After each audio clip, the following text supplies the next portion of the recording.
સુરત શહેરને smart city અને metro વિકાસના સપના બતાવાયા હતા અને હાલ મેટ્રો પ્રોજેક્ટ ઝડપી ગતિએ આગળ વધી રહ્યો છે, પરંતુ અડાજણ ગામ વિસ્તારમાં મેટ્રોની કામગીરીને લઈને સ્થાનિકોમાં ટ્રાફિક સમસ્યાની ચિંતા ઊભી થઈ છે, જેને લઈને સ્થાનિકોને સાંસદ મુકેશ દલાલને રજૂઆત કરી છે। સ્માર્ટ સિટી સુરત શહેર નરેન્દ્રભાઈ મોદીના ડ્રીમ પ્રજાકા અંતર્ગત મેટ્રો વિકાસનો પર્યાય બની જવાનું છે તેવું શહેરીજનોને સપના બતાવેલા હતા। આવનાર સમયમાં સુરત શહેર મેટ્રોનું કામ પ્રગતિ હેઠળ છે તેવું સત્તા પક્ષ દ્વારા પ્રસંગ વ્યવહાર કહેવામાં આવેલું છે અને આ પ્રોજેક્ટ અત્યારે બહુ ઝડપથી ગતિ પામી રહ્યો છે। ત્યારે અડાજણ ગામ સ્થળ ખાતે મેટ્રોની કામગીરી બાબતે સ્થાનિકોએ સુરત સાંસદ મુકેશ દલાલને રજૂઆત કરી હતી કે મેટ્રોના જે આવવાના છે તેનાથી ટ્રાફિક અડચણ વધી જશે, કારણ કે મેટ્રોનું સ્ટેશન પણ અહીંયા છે અને સીડી પણ અહીંયા ગોઠવવામાં આવનાર છે। વાત કરીએ તો સ્થાનિક રહીશ જે રજૂઆત કરી તો અહીંયા બદ્રીનાથ મંદિરમાં એક સંસ્કૃત પાઠશાળા આવેલી છે, તેની સામે એક ફૂલ આવેલી છે। આ ઉપરાંત એક નગર પ્રાથમિક શિક્ષણ સમિતિની શાળા પણ આવેલી છે। આનાથી ટ્રાફિક સમસ્યા રહે છે, પરંતુ જ્યારે લગ્નની સિઝન હોય ત્યારે બદ્રીનારાયણ મંદિરમાં આવેલ વાડી અને હોલના કારણે આ ટ્રાફિક સમસ્યામાં વધારો થાય છે।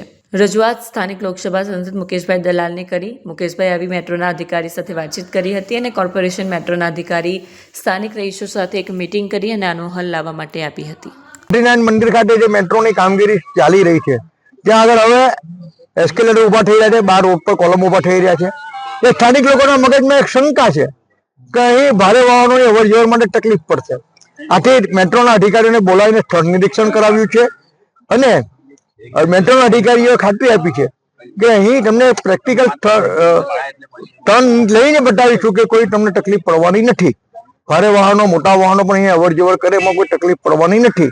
અને બીજી પણ એકાદ પાર્કિંગની સમસ્યા છે તે આપણે આવનારા દિવસોમાં જે પણ કોઈ સમસ્યા છે તે એસએમસીના અધિકારીઓ સાથે બેસીને એની ડિઝાઇનમાં એને ચર્ચા વિચારણા કરીને स्थानिक लोगों ने विश्वास में लेने काम करीशूं। ये जो एफओबी का जो मेट्रो का एंट्री एग्जिट बन रहा है स्ट्रक्चर एफओबी, उसके वजह से रोड के बीच में जो कॉलम आ रहे हैं उसके वजह से शायद हमारा कुछ गाड़ियों के मूवमेंट के लिए दिक्कतें आएंगी करके ये हमें रजूआत मिली थी लोकल लोगों से। अकॉर्डिंगली आज एमपी साहब भी आए थे, उनको बुलाया, उनको आग्रह किया था लोगों ने, तो एमपी साहब ने विजिट किया।